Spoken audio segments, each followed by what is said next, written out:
maganda sana kung marami. At saka, mainit kasi ngayon, ingat po tayo sa ating katawan. Diyos kita niya sa mga karata natin kasi mainit ngayon, sika na rin. Saka sa mga basura no, kunti lang sa akin sa mga basura. Pitin po ninyo pag ninyo, may bago kayo sa basura, babawasan natin sa amin sa akin. Huwag na niyo kalimutan yung mga basura, sigarilyo bawat po sa labas. Yurusko, nga si Mas, mga boss. Yun lang po, thank you.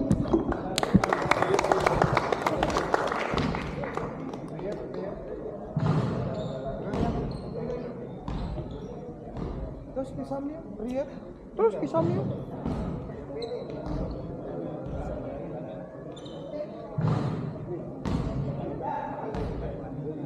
O sige, before tayo mag-umpisa, kailangan muna natin mag-pray, no? So, ibigay natin kay Balz. In the name of the Father, the Son, the Holy Spirit, Amen. God, maraming salamat po sa araw nito na nagsama-sama ang mga player dito. Sana po sa larong ito ay maging masaya at wala pong madisgrasya hanggang sa pag-uwi. Mag-ingat po ang lahat. Kayo na po bahala. In Jesus' name we pray. Amen.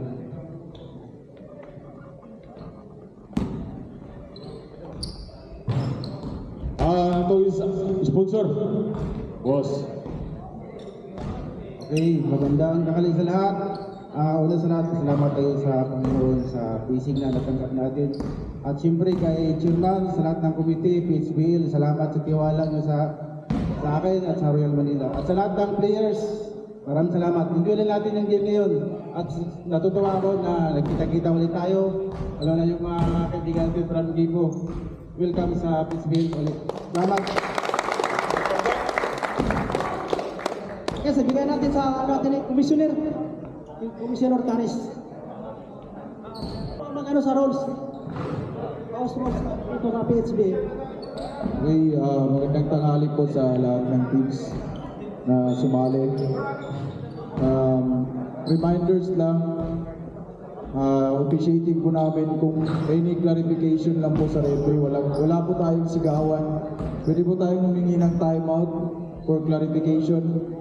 Kung walang pito yung referee, tuloy natin yung games. So, enjoy lang natin yung laro. So, lahat naman tayo dito magkakakilala lang. So, iwasan natin yung ibang advantage na yung player, yung malayo na tapos habulin mo. Huwag mo na habulin. So, ingatan natin yung sarili natin and kung paano natin ingatan yung sarili natin sa disgrasya, ganun din sa kalaban natin. Kasi yung laro na to, bonus lang to eh. Yung pinunta natin dito is, siyempre pag kinabukasan, may trabaho na naman.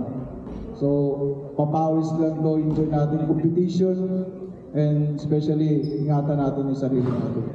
So, sa rules po, magkaiba po yung rules ng top 40 at saka sa klase po namin.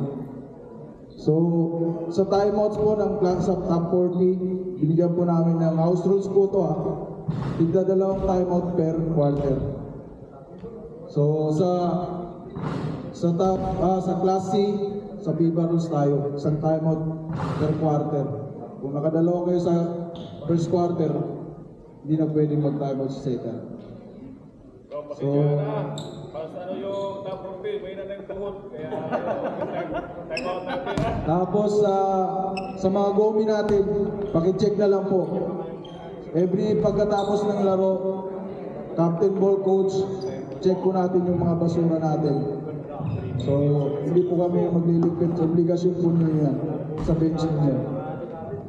And syempre sa top 40, andun yung rules natin. Pag nag-edad ka ng 39 ngayon ba to 40, ngayon na taon, pwede kang maglaro. Pero pag hindi ka pa nag-40 ngayon na taon, hindi ka pwedeng maglaro. So, 4 teams lang yung top 40 namin. So, sa class C naman, yung entrance fee pala both sa top 40 saka sa class C 4.5 lapat 45,000 yen. So sa top 40 wala pong cash ban, pero dito sa class C meron pong cash ban na tinatawag. So aware naman po lahat ng sumali nung last season na balik naman po yung cash ban pag walang penalties na ginawa. Tapos sa forfeits, pag na forfeit kayo ng 2 beses, hindi kayo naglaro, tanggal na kayo sa whole season. Tapos sa top 40 pala, yung sa Division, round robin kayo 4, tapos may best of 4 pero wala na pong, diretso na championship po, wala na pong battle for second. Wala na pong second place, saka third place. Rekta na champion, saka first runner. So 4 teams lang po kayo. Dito naman sa Class C, round robin per bracket, tapos apat na team yung matitira per bracket, tapos 1 versus 4 sa per bracket sa quarterfinals, tapos sa semis crossover na tayo. Crossover na po sa semis. So magbibigay kami ng house rules namin, tapos kung wala dito, matik sa FIFA rules tayo magbabase. So, yun lang po. Maraming salamat. Good luck sa lahat ng teams sa sumali.